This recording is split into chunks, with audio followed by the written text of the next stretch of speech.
Hello, Phil here from Authentic Vocal and welcome to another video. If you enjoy this video, please give it a thumbs up and subscribe. I hope you guys appreciate the fully authentic vocals that are featured in this video and that you enjoy the analysis as well. I think because of what we're doing collectively with Authentic Vocal and spreading the word out there a little bit, it means that discussions like this that are going to happen in this analysis video can now be had because we're actually hearing vocals that are real and they aren't edited, and there are particular things about performing live that people learning to sing might not necessarily appreciate because everything that they might have seen on TV has been edited. Therefore, when they learn to sing themselves and then they go to sing live, they encounter things that they're not quite ready for. We're going to jump into the TV footage of this particular performance in front of, I think, about 40,000 people. So this is the heels. I am going to be jumping into this, so that's why the videos are in the description below. As always, if you want to watch the performances the whole way through without me interrupting it. But I just want to point out a few things. Let's have a listen. Our national anthem. Oh, say can you see by the dawn's early light what so proudly we hailed at the twilight's last gleaming, whose broad stripes and bright stars through the perilous fight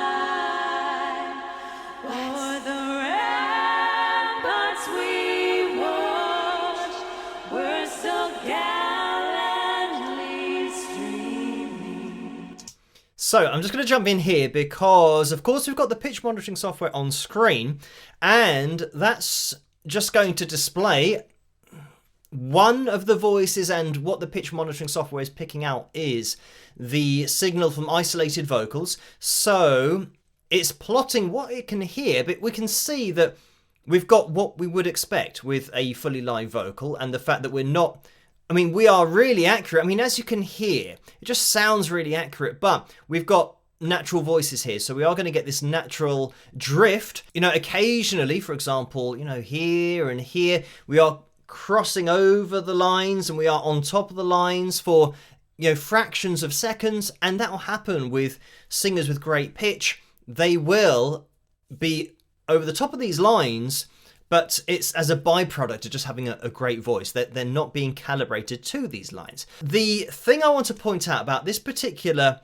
performance is we've got two versions of it. We're looking at the TV version where everything, as we can have a listen, Through the perilous fight. everything is perfectly in sync and we're hearing the sound of their voices in the stadium. But we're going to take a look at some footage as well of the same performance but being recorded on a phone just in front of the girls while they're singing. Have a listen to this. Our national anthem. So the girls have already started singing and we're not hearing anything. I'll let it play on. And now their voices are coming out of, obviously, the huge PA speaker system that is in the stadium. So there's a significant delay here. And why this is important is because if you're learning to sing, and say, for example, you have been asked to go and sing a national anthem in a stadium where there are a lot of people, you might not necessarily appreciate that this is the kind of thing that can happen, but also that you have to try to concentrate when you're singing. And you can hear, I mean, this sound is going to be really loud. You can hear on this video how loud it is compared to their voices, and they're just a matter of feet away. Listen on.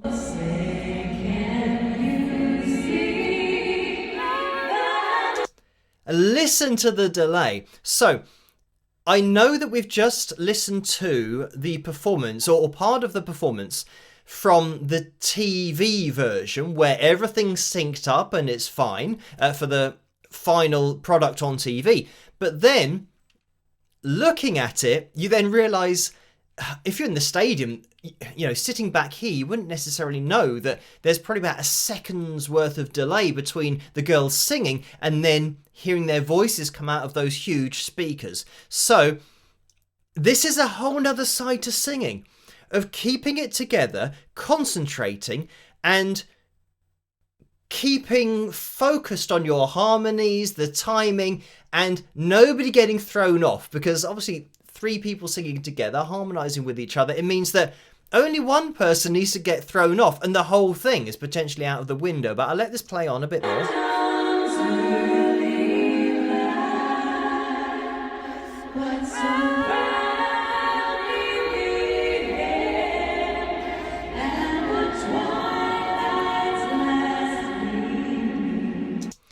So, bringing this back to authentic vocal and starting to appreciate and accept that not everything is going to be perfect, and in this particular case it's the girls that are keeping this together, but it's appreciating this kind of thing that might happen to you as a singer when you are performing live and you might be in front of thousands of people and you have to try and concentrate and be ready for this kind of thing. We get so used to seeing, you know, perfect performances that are highly edited and in a lot of cases, as an industry standard, post-pitch corrected.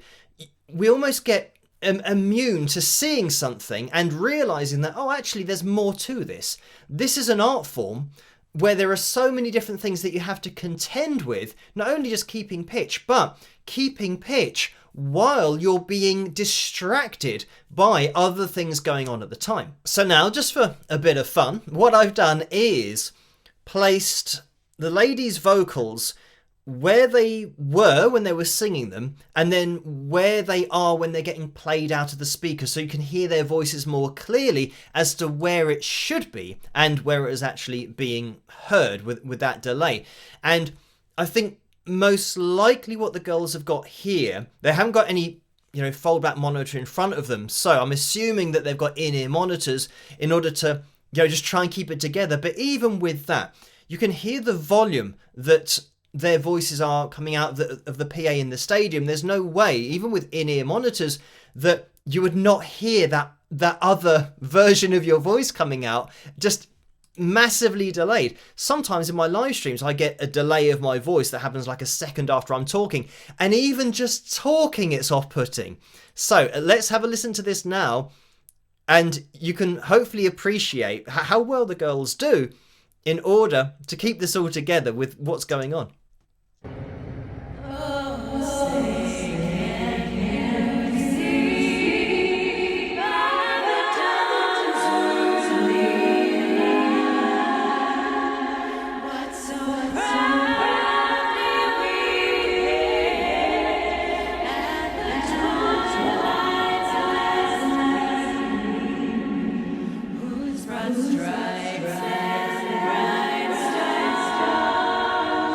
So again, just by looking at it in this kind of detail and being able to show you that they are doing this absolutely authentically, fully live and unedited, hopefully this gives you an even deeper appreciation of this particular performance. Because if you were to just watch the TV performance, I think a lot of people might have just thought that, oh, well, everything was fine and they were just singing and harmonizing and it was a great performance. But then when you get into these deeper levels of performance and the art form and being able to continue despite things potentially being off-putting and going wrong, it just, yeah, gives you so much more appreciation of a performance than when you see it all, you know, synchronized and sounding great. You then think, well, they were doing that with this going on.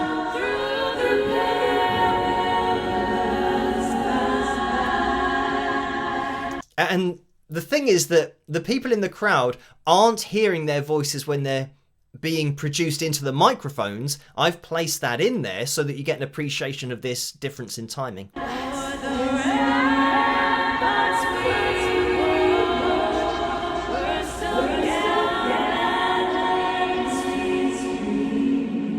So, yeah, what we've got here is basically a bit of a representation of what the girls might have in their in-ears with when they are singing, and then hearing their echo coming behind them, yes, so prominently through the speakers.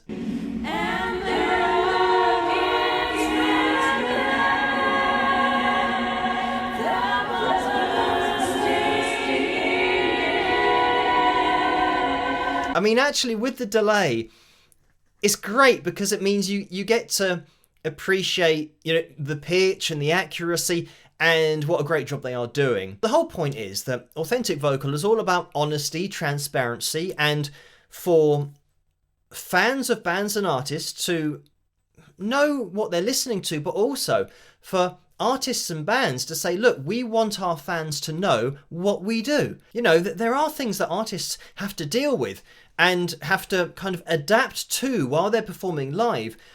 But rather than kind of sweep that under the carpet and pretend, oh, that never happened, let's overdub the vocals, or let's re-record that particular section, or, you know, let's pitch correct that because, you know, the note wasn't quite as close as we think it should have been.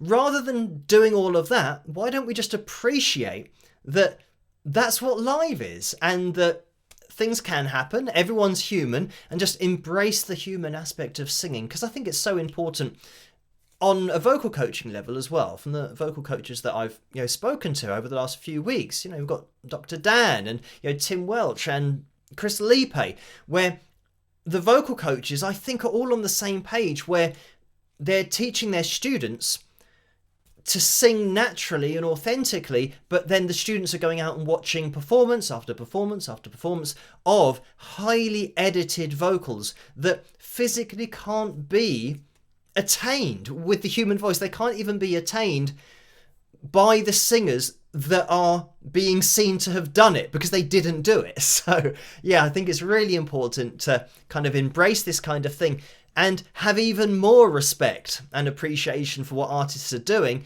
and how when they are singing fully live and nailing it like this, just, you know, I think it can only be a good thing to see great artists doing great things live and fully authentically. A lot of people commenting on my channel, that's exactly why they go to watch live performances, is because they want to hear something a bit different, because they got the CD at home. So listening to the actual singer perform it live, even if they don't hit all the notes, they are hearing that singer's voice for that moment in time, and it is a totally unique performance. So yeah, I mean, this is great, and, you know, thank you to the girls for getting in touch and, you know, spreading the word about Authentic Vocal as well. So I will leave links to the Heels stuff or YouTube channel in the description below, and their Instagram as well, if you guys want to go and check them out. But yeah, I mean, this is great in order to have this kind of thing now surfacing and being able to, you know, put the Authentic Vocal logo on there as well. So there we have it. Thank you guys for watching this vocal analysis video. I hope you have enjoyed it. If you did, please give it a thumbs up and subscribe, and I'll catch you guys at the next one.